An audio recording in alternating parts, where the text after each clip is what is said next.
BJP. പ്രതിഷേധ യോഗവും മാർച്ചും നടത്തി.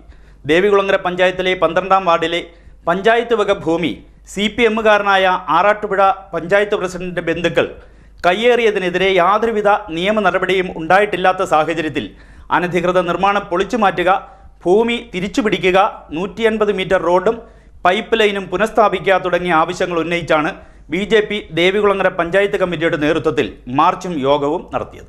ബി.ജെ.പി. ദേവികുളങ്ങര പഞ്ചായത്ത് കമ്മിറ്റിയുടെ നേതൃത്വത്തിൽ ഗ്രാമപഞ്ചായത്തിലേക്ക് പ്രതിഷേധ മാർച്ചും യോഗവും സംഘടിപ്പിച്ചു.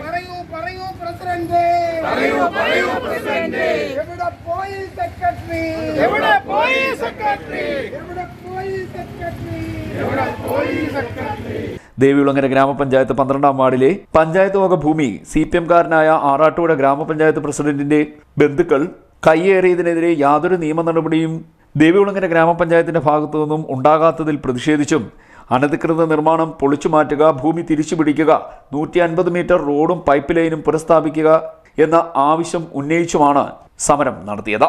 പ്രതിഷേധ മാർച്ച് ബി.ജെ.പി. ആലപ്പുഴ ജില്ലാ ഇന്റലക്ച്വൽ കോർഡിനേറ്റർ കണ്ടല്ലൂർ സുധീർ ഉദ്ഘാടനം ചെയ്തു. ഇങ്ങനെ ഒരു സമരം ഇതിന്റെ പേരിൽ ശബ്ദം ഉയർത്താൻ തുടങ്ങിയിട്ട് കുറച്ച് നാളുകളായി. എന്താണ് ആ സംഭവം?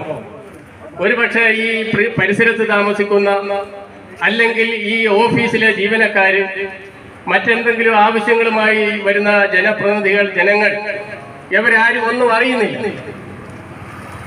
അതായത് ദേവികുളങ്ങര പഞ്ചായത്തിന്റെ 12-ാം വാർഡ് എന്ന് പറയുന്നത് ഒരുപക്ഷെ എല്ലാവർക്കും അറിയത്തില്ല. കായംകുളം കായലിന്റെ പടിഞ്ഞാറ് വശം കണ്ടല്ലൂർ പഞ്ചായത്തിനോട് ചേർന്ന് കിടക്കുന്ന 98 വീട്ടുകാർ ഉൾക്കൊള്ളുന്ന panchayat committee president R Dhananjayan അധ്യക്ഷനായി.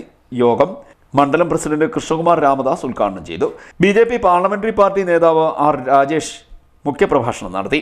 ബി.ജെ.പി. ജില്ലാ കമ്മിറ്റി അംഗം അഡ്വക്കേറ്റ് വിജി രാമചന്ദ്രൻ, കർഷക മോർച്ച മണ്ഡലം പ്രസിഡന്റ് പള്ളിയമ്പിൽ ശ്രീദേവ്, പട്ടികജാതി മോർച്ച മണ്ഡലം പ്രസിഡന്റ് പ്രദീപ് കുമാർ, 12-ാം വാർഡ് മെമ്പർ ശ്രീലത, 11-ാം വാർഡ് മെമ്പർ പ്രശാന്ത് രാജേന്ദ്രൻ തുടങ്ങിയവർ സംസാരിച്ചു. യോഗത്തിൽ കൊച്ചുതറയിൽ ബാബുക്കുട്ടൻ സ്വാഗതവും 3-ാം വാർഡ് മെമ്പർ പ്രസാദ് കൃതജ്ഞതയും പറഞ്ഞു. CD net news, Kayamkulam.